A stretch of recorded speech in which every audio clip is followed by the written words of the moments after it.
The Southern Ocean comprises the southernmost waters of the world ocean, generally taken to be south of 60 degrees latitude and encircling Antarctica. As such, it is regarded as the fourth largest of the five principal oceanic divisions. This ocean zone is where cold, northward flowing waters from the Antarctic mix with warmer subantarctic waters. Geographers disagree on the Southern Ocean's northern boundary, and some even its existence considering the waters part of the Pacific, Atlantic, and Indian Oceans instead. Others regard the Antarctic Convergence, an ocean zone which fluctuates seasonally, as separating the Southern Ocean from other oceans, rather than the 60th parallel. Australian authorities regard the Southern Ocean as lying immediately south of Australia. The International Hydrographic Organization has not yet formally published its 2000 draft definition of the existence of the ocean and of it being south of 60 degrees due to global areas of concern such as the Sea of Japan.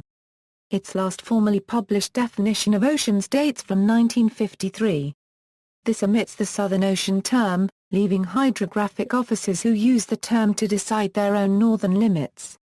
The 2000 IHO definition was circulated in a draft edition in 2002 and is used by some within the IHO and by some other organizations such as the U.S. Central Intelligence Agency and Merriam-Webster. The National Geographic Society currently does not depict the Southern Ocean term, instead showing the Pacific, Atlantic, and Indian Oceans extending to Antarctica on both its print and online maps, though some of its online news blogs do use the term. Map publishers using the term Southern Ocean on their maps include Humor Maps and GeoNova. History of exploration. The unknown southern land. Exploration of the Southern Ocean was inspired by a belief in the existence of a terra australis, a vast continent in the far south of the globe to balance the northern lands of Europe, Asia and North Africa, which had existed since the times of Ptolemy.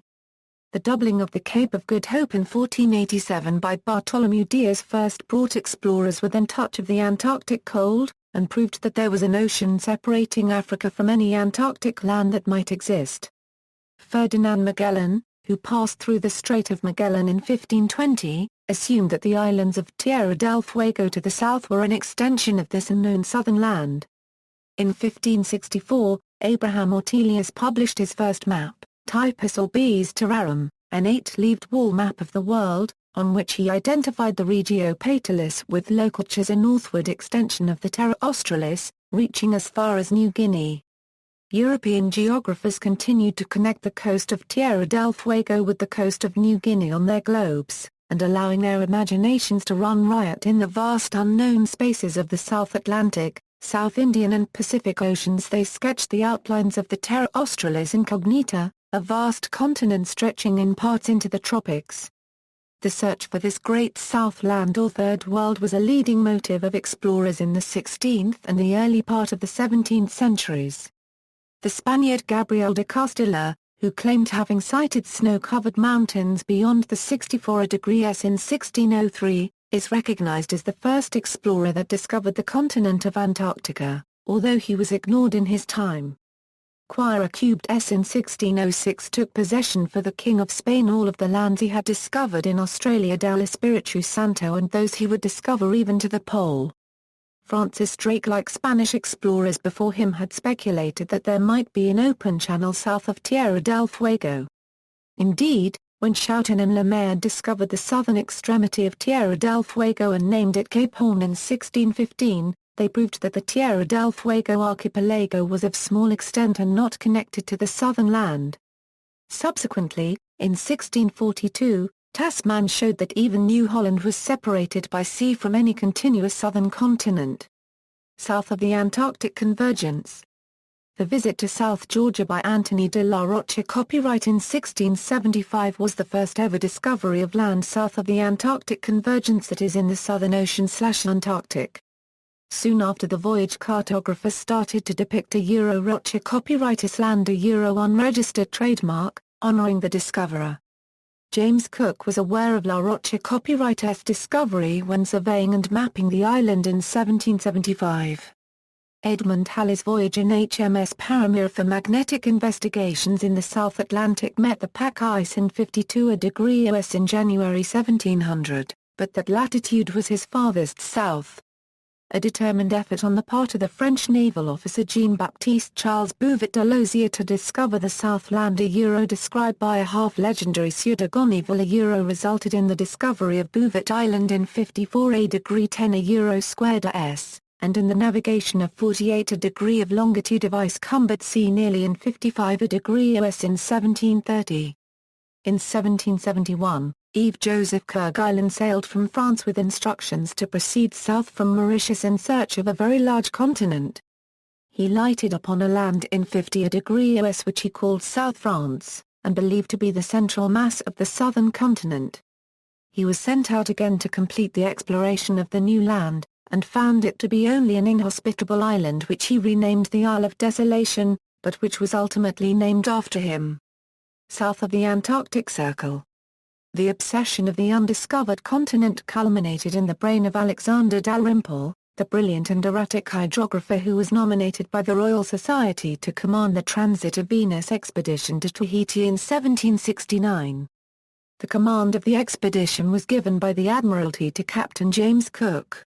Sailing in 1772 with the Resolution, a vessel of 462 tons under his own command and the Adventure of 336 tons under Captain Tobias Furneaux, Cook first searched in vain for Bouvet Island, then sailed for 20° of longitude to the westward in latitude 58° S, and then 30° eastward for the most part south of 60° S, a lower southern latitude than had ever been voluntarily entered before by any vessel. On January 17, 1773 the Antarctic Circle was crossed for the first time in history and the two ships reached 67° 15' S by 39° 35' E, where their course was stopped by ice. Cook then turned northward to look for French southern and Antarctic lands, of the discovery of which he had received news at Cape Town, but from the rough determination of his longitude by Kerguelen, Cook reached the assigned latitude 10° too far east and did not see it. He turned south again and was stopped by ice in 61° 52' S by 95° E and continued eastward nearly on the parallel of 60° S to 147° E. On March 16, the approaching winter drove him northward for rest to New Zealand and the tropical islands of the Pacific. In November 1773, Cook left New Zealand, having parted company with the Adventure, and reached 60° S by 177° W, whence he sailed eastward keeping as far south as the floating ice allowed. The Antarctic Circle was crossed on December 20 and Cook remained south of it for 3 days, being compelled after reaching 67° 31' S to stand north again in 135° W. A long detour to 47° 50' S served to show that there was no land connection between New Zealand and Tierra del Fuego. Turning south again, Cook crossed the Antarctic Circle for the third time at 109° 30' W before his progress was once again blocked by ice 4 days later at 71° 10' S by 106° 54' W. This point, reached on January 30, 1774, was the farthest south attained in the 18th century. With a great detour to the east, almost to the coast of South America, the expedition regained Tahiti for refreshment. In November 1774, Cook started from New Zealand and crossed the South Pacific without sighting land between 53° and 57° west to Tierra del Fuego. Then, passing Cape Horn on December 29, he rediscovered Rocha Copyright Island, renaming it Isle of Georgia, and discovered the South Sandwich Islands, the only ice-clad land he had seen, before crossing the South Atlantic to the Cape of Good Hope between 55° and 60°. He thereby laid open the way for future Antarctic exploration by exploding the myth of a habitable southern continent. Cook's most southerly discovery of land lay on the temperate side of the 60th parallel, and he convinced himself that if land lay farther south it was practically inaccessible and without economic value. Voyagers rounding the Horn frequently met with contrary winds and were driven southward into snowy skies and ice-encumbered seas. But so far as can be ascertained, none of them before 1770 reached the Antarctic Circle, or knew it, if they did. In a voyage from 1822 to 1824, James Weddell commanded the 160-ton brig Jane, accompanied by his second ship Beaufoy captained by Matthew Brisbane. Together they sailed to the South Orkneys where sealing proved disappointing. They turned south in the hope of finding a better sealing ground. The season was unusually mild and tranquil, and on February 20, 1823 the two ships reached latitude 74°15' OS and longitude 34°16' 45" AW, the southernmost position any ship had ever reached up to that time.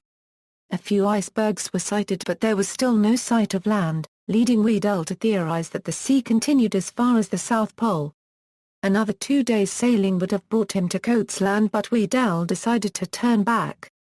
First sighting of land.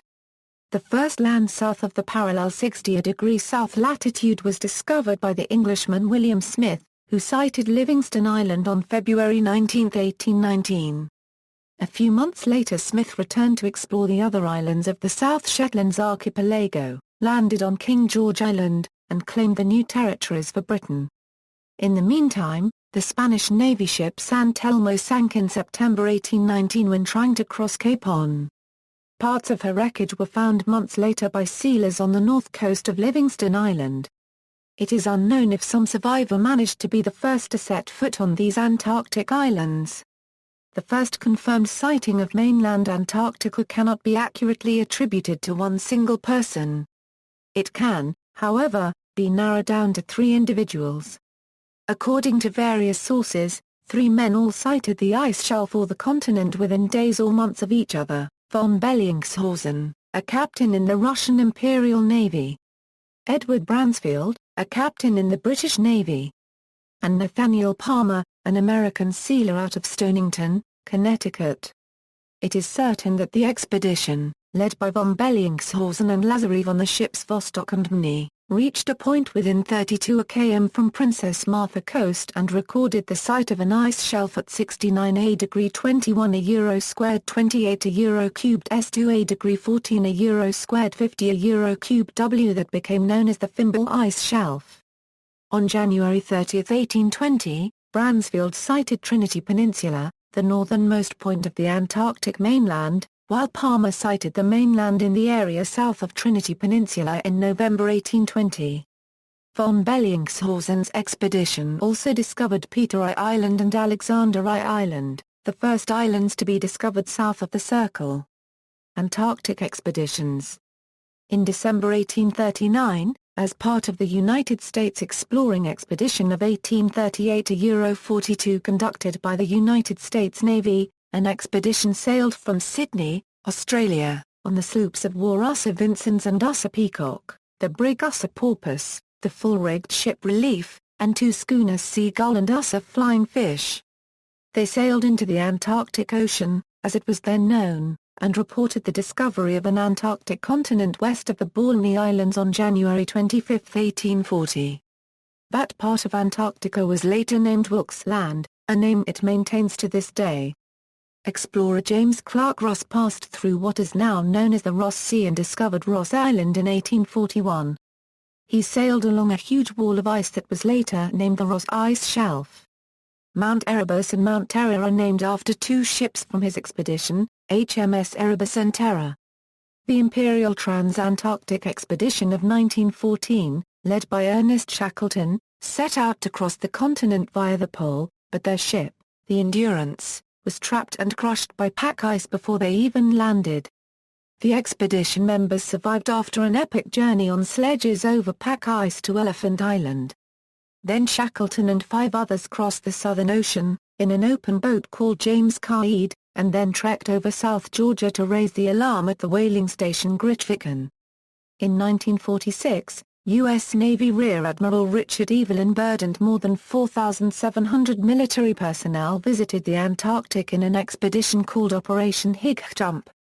Reported to the public as a scientific mission, the details were kept secret and it may have actually been a training or testing mission for the military. The expedition was, in both military or scientific planning terms, put together very quickly. The group contained an unusually high amount of military equipment, including an aircraft carrier, submarines, military support ships, assault troops and military vehicles. The expedition was planned to last for 8 months but was unexpectedly terminated after only 2 months. With the exception of some eccentric entries in Admiral Byrd's diaries, no real explanation for the early termination has ever been officially given. Captain Finn Runn, Byrd's executive officer, returned to Antarctica with his own expedition in 1947–1948, with Navy support, 3 planes, and dogs. Runn disproved the notion that the continent was divided into and established that East and West Antarctica was one single continent, that is that the Weddell Sea and the Ross Sea are not connected. The expedition explored and mapped large parts of Palmer Land and the Weddell Sea coastline, and identified the Runn Ice Shelf, named by Runn after his wife Edith Jackie Runn. Runn covered 3,600 miles by ski and dog sled, more than any other explorer in history. The Runn Antarctic Research Expedition discovered and mapped the last unknown coastline in the world and was the first Antarctic expedition to ever include women. Recent history.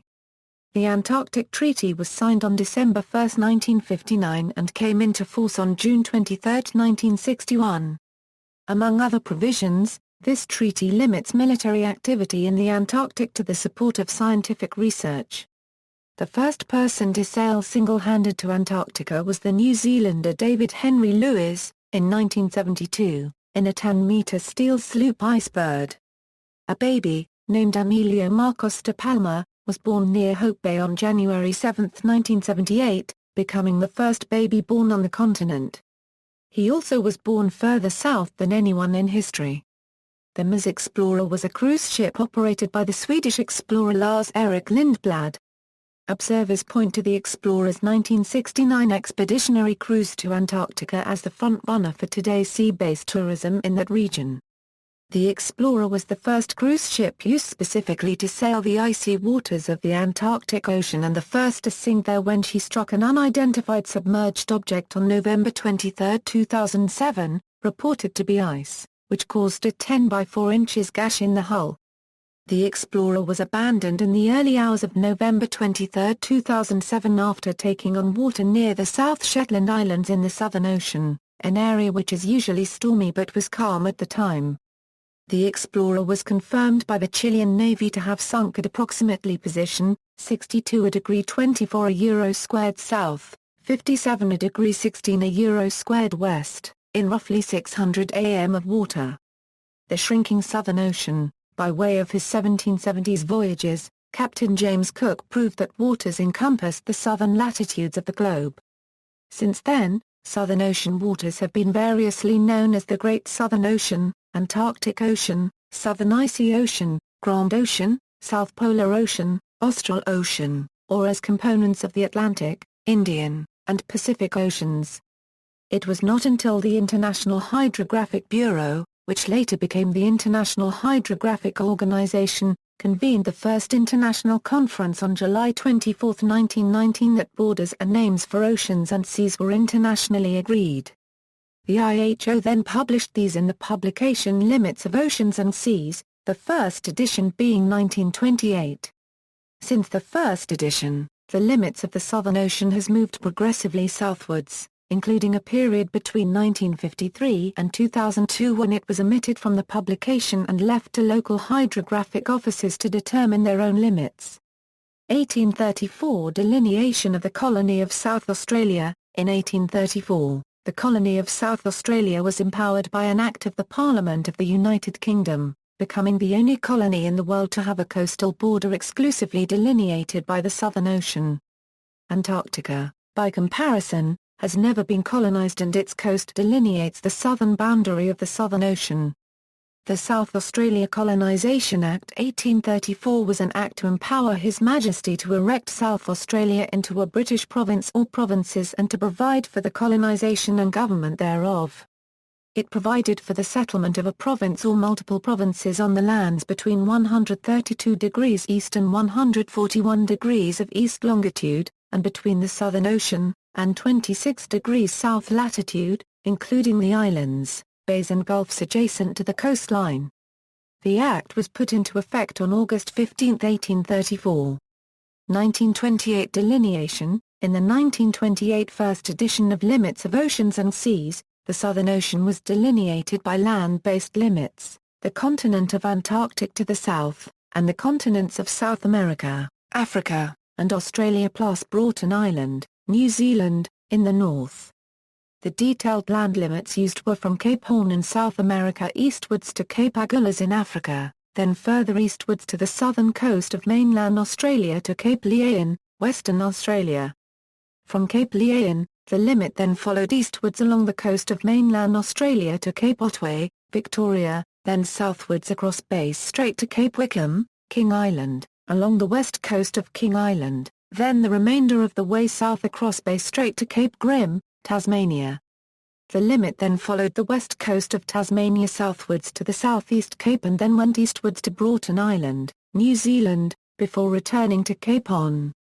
1937 delineation. The northern limits of the Southern Ocean were moved southwards in the IHO's 1937 second edition of the Limits of Oceans and Seas.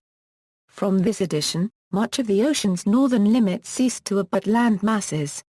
In the second edition, the Southern Ocean then extended from Antarctica northwards to latitude 40 degrees south between Cape Agulhas in Africa and Cape Liaon in Western Australia, and extended to latitude 55 degrees south between Auckland Island of New Zealand and Cape Horn in South America. As is discussed in more detail below, prior to the 2002 edition the Limits of Oceans explicitly excluded the seas lying within each of them. The Great Australian Bight was unnamed in the 1928 edition, and delineated as shown in the figure above in the 1937 edition. It therefore encompassed former Southern Ocean waters but was technically not inside any of the three adjacent oceans by 1937. In the 2002 draft edition, the IHO have designated seas as being subdivisions within oceans, and so the Bight would have still been within the Southern Ocean in 1937 if the 2002 convention was in place then. To perform direct comparisons of current and former limits of oceans, it is necessary to consider, or at least be aware of, how the 2002 change in IHO terminology for seas can affect the comparison.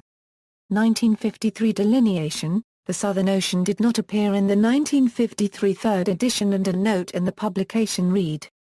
Instead, in the IHO 1953 publication, the Atlantic, Indian and Pacific Oceans were extended southward. The Indian and Pacific Oceans now abutted at the meridian of Southeast Cape, and the southern limits of the Great Australian Bight and the Tasman Sea were moved northwards. 2002 delineation. The IHO readdressed the question of the Southern Ocean in a survey in 2000. Of his 68 member nations, 28 responded, and all responding members except Argentina agreed to redefine the ocean, reflecting the importance placed by oceanographers on ocean currents. The proposal for the name Southern Ocean won 18 votes, beating the alternative Antarctic Ocean. Half of the vote supported a definition of the ocean's northern limit at 60 degrees S, with the other 14 votes cast for other definitions, mostly 50 degrees S, but a few for as far north as 35 degrees S. A draft fourth edition of Limits of Oceans and Seas was circulated to IHO member states in August 2002. It has yet to be published due to areas of concern by several countries relating to various naming issues around the world, primarily the Sea of Japan naming dispute, and there have been various changes. 60 seas were given new names, and even the name of the publication was changed. A reservation had also been lodged by Australia regarding the Southern Ocean limits. Effectively, the third edition has yet to be superseded. Despite this, the fourth edition definition has de facto usage by many nations, scientists and organizations such as the U.S. Central Intelligence Agency and Merriam-Webster, scientists and nations, and even by some within the IHO. Some nations' hydrographic offices have defined their own boundaries. The United Kingdom used the 55 degrees S parallel, for example. Other organizations favor more northerly limits for the Southern Ocean. For example, Encyclopaedia Britannica, Incorporated describes the Southern Ocean as extending as far north as South America, and confers great significance on the Antarctic Convergence, yet its description of the Indian Ocean contradicts this, describing the Indian Ocean as extending south to Antarctica. Other sources, such as the National Geographic Society, show the Atlantic, Pacific and Indian Oceans as extending to Antarctica on its maps, although articles on the National Geographic website have begun to reference the Southern Ocean. In Australia, cartographical authorities define the Southern Ocean as including the entire body of water between Antarctica and the south coasts of Australia and New Zealand. This delineation is basically the same as the original edition of the IHO publication and effectively the same as the second edition. In the second edition, the Great Australian Bight was defined as the only geographical entity between the Australian coast and the Southern Ocean. Coastal maps of Tasmania and South Australia label the sea areas as Southern Ocean, while Cape Leon in Western Australia is described as the point where the Indian and Southern Oceans meet. A radical shift from past IHO practices was also seen in the 2002 draft edition when the IHO delineated seas as being subdivisions that lay within the boundaries of oceans. While the IHO are often considered the authority for such conventions, the shift brought them into line with the practices of other publications which already adopted the principle that seas are contained within oceans. This difference in practice is markedly seen for the Pacific Ocean in the adjacent figure. Thus, for example, previously the Tasman Sea between Australia and New Zealand was not regarded by the IHO as being part of the Pacific, but as of the 2002 draft edition it is. The new delineation of seas being subdivisions of oceans has avoided the need to interrupt the northern boundary of the Southern Ocean where intersected by Drake Passage, which includes all of the waters from South America to the Antarctic coast, nor interrupt it for the Scotia Sea, which also extends below the 60th parallel south. The new delineation of seas has also meant that the long-time named seas around Antarctica, excluded from the 1953 edition, are automatically part of the Southern Ocean. Geography. The Southern Ocean, geologically the youngest of the oceans, was formed when Antarctica and South America moved apart, opening the Drake Passage, roughly 30 million years ago. The separation of the continents allowed the formation of the Antarctic Circumpolar Current. With a northern limit at 60°S, the Southern Ocean differs from the other oceans in that its largest boundary, the northern boundary, does not abut a landmass. Instead, the northern limit is with the Atlantic, Indian and Pacific Oceans. One reason for considering it as a separate ocean stems from the fact that much of the water of the Southern Ocean differs from the water in the other oceans. Water gets transported around the Southern Ocean fairly rapidly because of the Antarctic Circumpolar Current which circulates around Antarctica. Water in the Southern Ocean south of, for example, New Zealand, resembles the water in the Southern Ocean south of South America more closely than it resembles the water in the Pacific Ocean.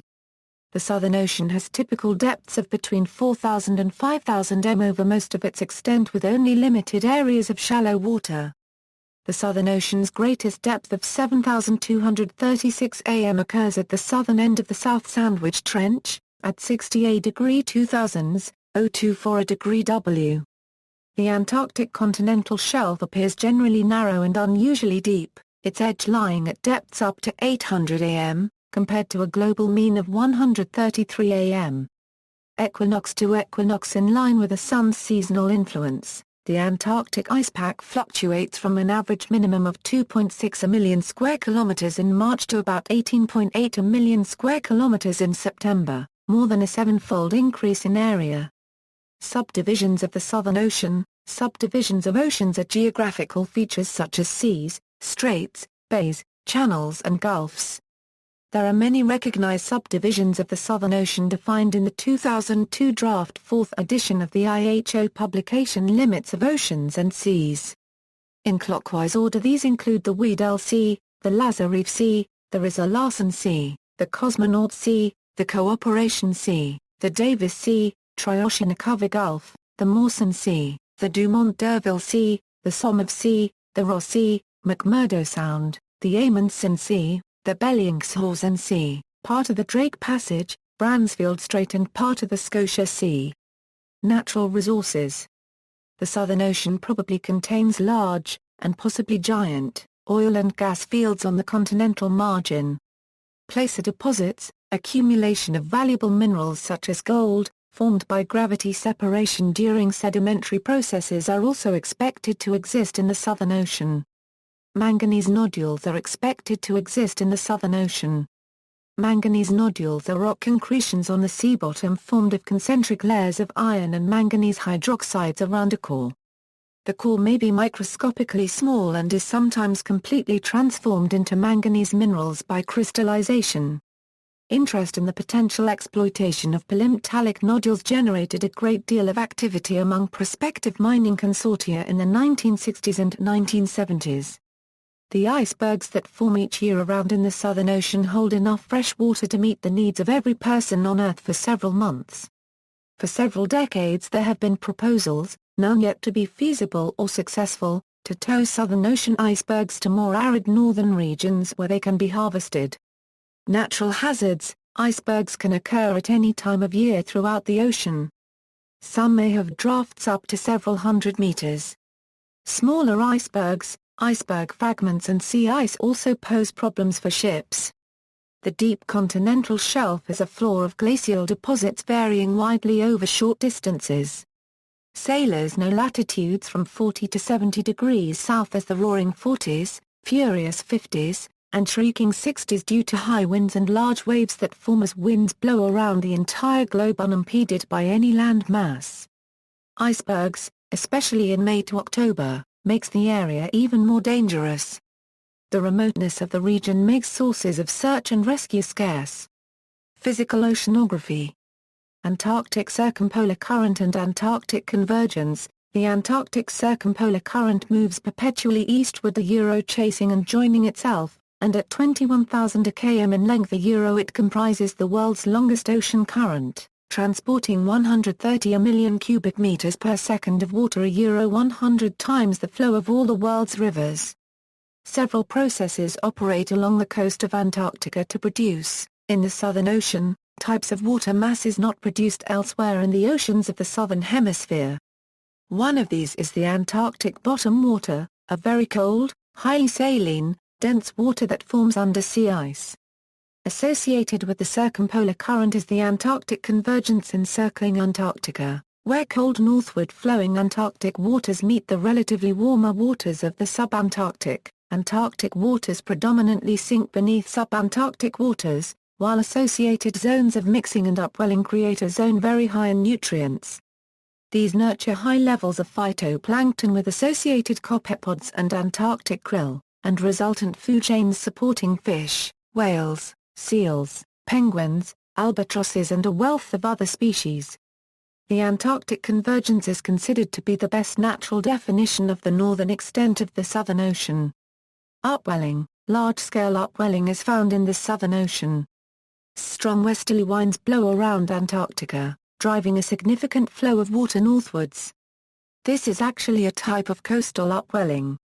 Since there are no continents in a band of open latitudes between South America and the tip of the Antarctic Peninsula, some of this water is drawn up from great depths.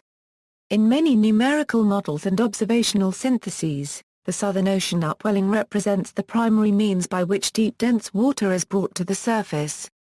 Shallower, wind-driven upwelling is also found off the west coasts of North and South America, northwest and southwest Africa, and southwest and southeast Australia, all associated with oceanic subtropical high-pressure circulations.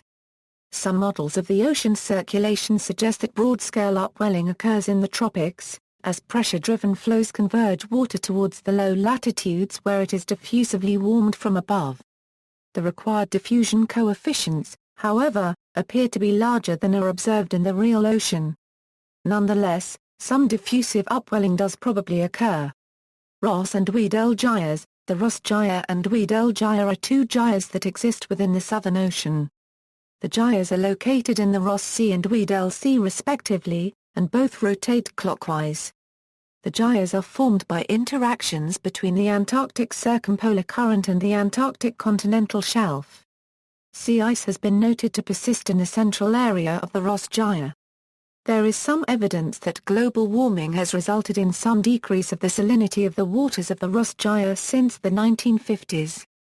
Due to the Coriolis effect acting to the left in the southern hemisphere and the resulting Ekman transport away from the centers of the Weddell Gyre, these regions are very productive due to upwelling of cold, nutrient-rich water.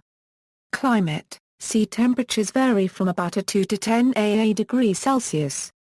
Cyclonic storms travel eastward around the continent and frequently become intense because of the temperature contrast between ice and open ocean. The ocean area from about latitude 40 south to the Antarctic Circle has the strongest average winds found anywhere on Earth. In winter the ocean freezes outward to 65 degrees south latitude in the Pacific sector and 55 degrees south latitude in the Atlantic sector, lowering surface temperatures well below 0 degrees Celsius. At some coastal points, however, persistent intense drainage winds from the interior keep the shoreline ice-free throughout the winter. Biodiversity. Animals. A variety of marine animals exist and rely, directly or indirectly, on the phytoplankton in the Southern Ocean. Antarctic sea life includes penguins, blue whales, orcas, colossal squids and fur seals. The emperor penguin is the only penguin that breeds during the winter in Antarctica, while the Ada copyright penguin breeds farther south than any other penguin. The rockhopper penguin has distinctive feathers around the eyes, giving the appearance of elaborate eyelashes. King penguins, chin-strap penguins, and gentoo penguins also breed in the Antarctic. The Antarctic fur seal was very heavily hunted in the 18th and 19th centuries for its pelt by sealers from the United States and the United Kingdom. The Weddell seal, a true seal, is named after Sir James Weddell, commander of British sealing expeditions in the Weddell Sea. Antarctic krill, which congregates in large schools, is the keystone species of the ecosystem of the Southern Ocean, and is an important food organism for whales, seals, leopard seals, fur seals, squid, a seafish, penguins, albatrosses and many other birds. The benthic communities of the seafloor are diverse and dense, with up to 155,000 animals found in 1 square meter. As the seafloor environment is very similar all around the Antarctic, hundreds of species can be found all the way around the mainland, which is a uniquely wide distribution for such a large community. Deep-sea gigantism is common among these animals. A census of sea life carried out during the International Polar Year and which involved some 500 researchers was released in 2010. The research is part of the global census of marine life and has disclosed some remarkable findings. More than 235 marine organisms live in both polar regions, having bridged the gap of 12,000 km. Large animals such as some cetaceans and birds make the round trip annually. More surprising are small forms of life such as mudworms, sea cucumbers and free-swimming snails found in both polar oceans. Various factors may aid in their distribution: fairly uniform temperatures of the deep ocean at the poles and the equator which differ by no more than 5 degrees Celsius, and the major current systems or marine conveyor belt which transport egg and larva stages. Birds. The rocky shores of mainland Antarctica and its offshore islands provide nesting space for over 100 million birds every spring. These nesters include species of albatrosses, petrels, skuas, gulls and terns. The insectivorous South Georgia pipit is endemic to South Georgia and some smaller surrounding islands. Freshwater ducks inhabit South Georgia and the Kerguelen Islands. The flightless penguins are all located in the southern hemisphere, with the greatest concentration located on and around Antarctica. 4 of the 18 penguin species live and breed on the mainland and its close offshore islands. Another 4 species live on the subantarctic islands. Emperor penguins have 4 overlapping layers of feathers, keeping them warm. They are the only Antarctic animal to breed during the winter. Fish. There are very few species of fish in the Southern Ocean.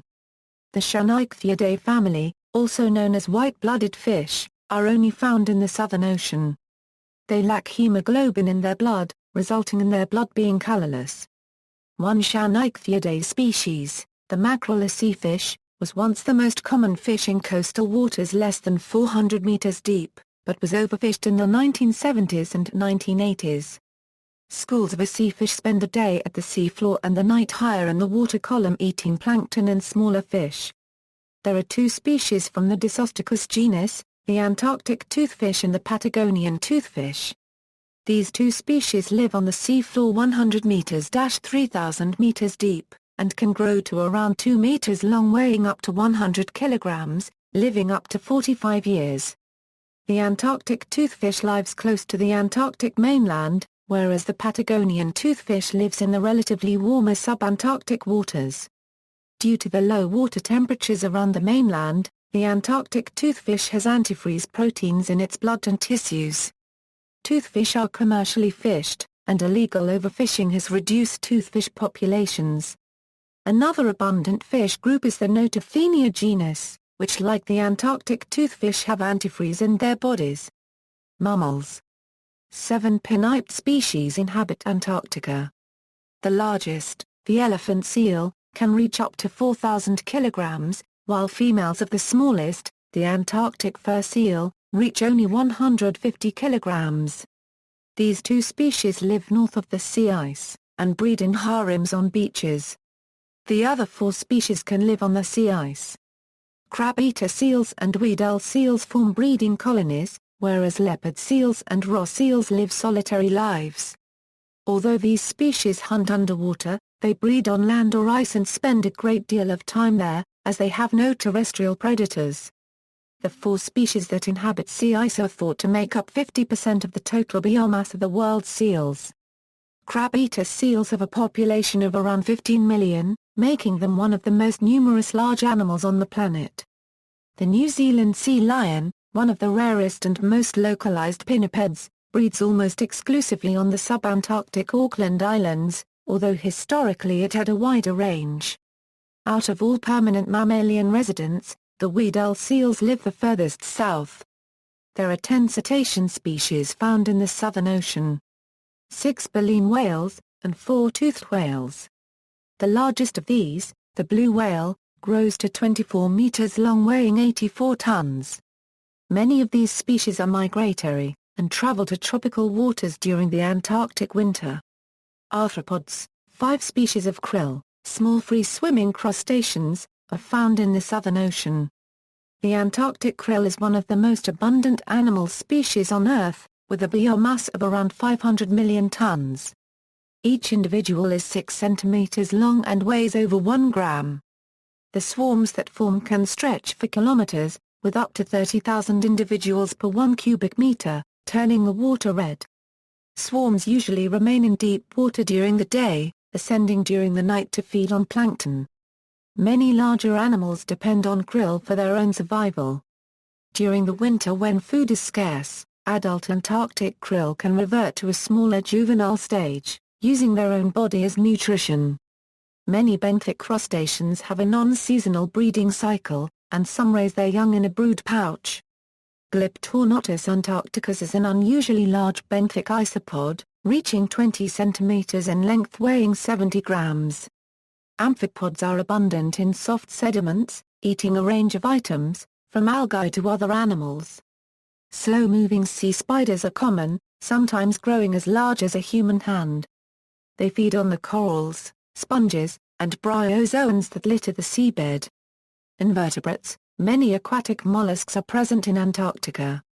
Bivalves such as Adamusium colbecki move around on the sea floor, while others such as Latanula elliptica live in burrows filtering the water above. There are around 70 cephalopod species in the Southern Ocean, the largest of which is the giant squid, which at 15 meters is the largest invertebrate in the world. Squid makes up the entire diet of some animals, such as gray-headed albatrosses and sperm whales, and the warty squid is one of the subantarctic's most preyed-upon species by vertebrates. The sea urchin genus Abatus burrow through the sediment, eating the nutrients they find in it. 2 species of salps are common in Antarctic waters, Salpa thomsoni and Ilia racovitzae. Salpa thomsoni is found in ice-free areas, whereas Ilia racovitzae is found in the high-latitude areas near ice. Due to their low nutritional value, they are normally only eaten by fish, with larger animals such as birds and marine mammals only eating them when other food is scarce. Antarctic sponges are long-lived, and sensitive to environmental changes due to the specificity of the symbiotic microbial communities within them. As a result, they function as indicators of environmental health. Environment, current issues. Increased solar ultraviolet radiation resulting from the Antarctic ozone hole has reduced marine primary productivity by as much as 15% and has started damaging the DNA of some fish.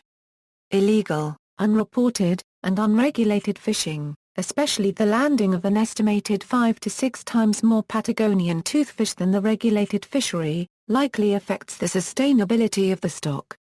Longline fishing for toothfish causes a high incidence of seabird mortality. International agreements. All international agreements regarding the world's oceans apply to the Southern Ocean.